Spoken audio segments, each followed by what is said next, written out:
Welcome back mga ka-TV. Ang video na tatalakayin natin ngayon ay ang chapter 51 ng The Most Notorious Talker Runs the World's Greatest Clan, at kung bago ka lang sa channel ko ay huwag mahiyang mag-like, subscribe o follow at i-click ang notification bell para ma-notify ka sa susunod na video. Paalala, ang video na tatalakayin natin ngayon ay maaaring mag-iba mula sa ilalabas na anime.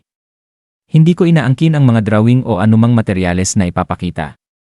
Ang layunin ko ay magpakita ng suporta at magbigay ng impormasyon tungkol dito.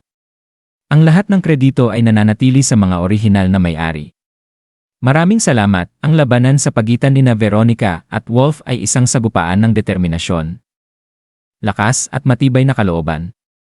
Si Veronica, matapos makipag-isa sa kanyang espiritu sa pamamagitan ng mapanganib at pambihirang ritual na tinatawag na sacrifice, ay naging isang sagisag ng naglalagablab na apoy. Ang kanyang lakas at liksi ay malayo sa karaniwang antas, at bawat suntok at sipa niya ay nagdadala ng matinding puwersa. Ang apoy ay naggangalit sa paligid niya habang sunod-sunod niyang inaatake si Wolf, na kinakailangang tiisin ang matinding sakit para lamang manatiling nakatayo. Si Noel, na nanonood mula sa gilid, ay maingat na inoobserbahan ang laban. Ipinaliwanag kung paano ang pagsasanib ni Veronica sa kanyang espiritu ay nagbigay sa kanya ng pambihirang kakayahan kapalit ng malaking sakripisyo, ang kanyang kanang mata. Bagaman malakas at matatag si Veronica, may bahagya siyang kahinaan. Iniingatan niya ang kanyang kanang bahagi, tanda ng pagkasanay pa lamang niya sa artipisyal na mata. Habang lumalakas ang laban, tila walang makakatalo kay Veronica. Sinabi ni Alma na tila tama ang hula ni Noel na si Veronica ang magwawagi. Ngunit hindi tumugon si Noel, tahimik na umaasang ipapakita ni Wolf ang tapang na kinakailangan upang mabago ang kalagayan. Nang maabot ang rurok ng labanan, naghanda si Veronica ng kanyang pinakamalakas na atake, ang nakamamatay na inferno. Habang umiikot at lumalakas ang apoy sa paligid niya, tinukso niya si Wolf, sinasabing ito na ang huli niyang pagkakataon para sumuko. Sa kabila ng matinding sugat at pagod, tumayo si Wolf ng matatag. Ang kanyang mapanghamong sagot, "Tumigil ka, simulan mo na," ay umalingaw-ngaw sa buong lugar na nagpakatahimik sa lahat ng nagduda sa kanya. Ipinakawala ni Veronica ang inferno, isang alon ng apoy na tila imposibleng mapigilan ng sinuman. Si Alma at Licia ay sumigaw, umaasang makakaiwas si Wolf. Ngunit si Noel, na mahigpit na nakatikom ang kamao, ay hinihimok siyang sumugod, naniniwalang kaya niya ito.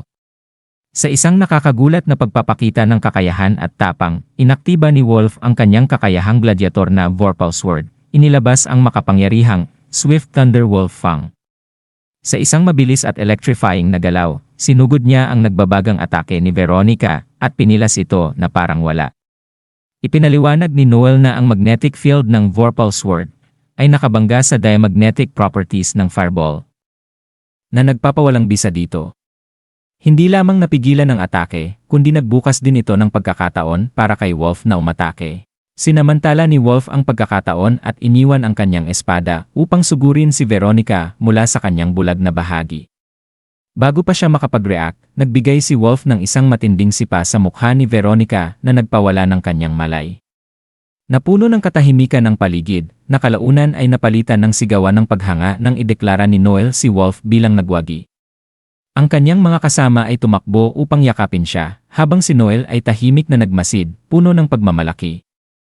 Si Alma, na labis na namangha sa tagumpay ni Wolf, ay nagkomento sa hindi inaasahang kinalabasan. Samantala, inamin ni Noel na palagi niyang alam na kayang manalo ni Wolf kung ibibigay lamang niya ang kanyang buong lakas.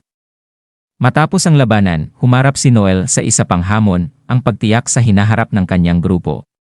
Sa isang marangyang mansyon, mahusay niyang kinausap ang isang maharlika na humanga sa kanilang tagumpay at inalok ng suporta para sa kanilang mga aktibidad. Pinuri ng maharlika ang kanyang angkan, na iniugnay siya sa maalamat na bayani na Overdeath. Ngunit nanatili si Noel sa pagiging mapagpakumbaba, binibigyang diin ang kanyang dedikasyon na tularan ang pangalan ng kanyang pamilya. Samantala, si Alma, na nagbibiro sa pagiging seryoso ni Noel, ay nagsabing siya ang nakakatandang kapatid, bagaman ang kanilang biruan ay nagpakita ng kanilang malalim na ugnayan. Sa kabila ng magaan na sandali, nanatiling nakatuon ang isipan ni Noel sa kanilang mas malaking layunin.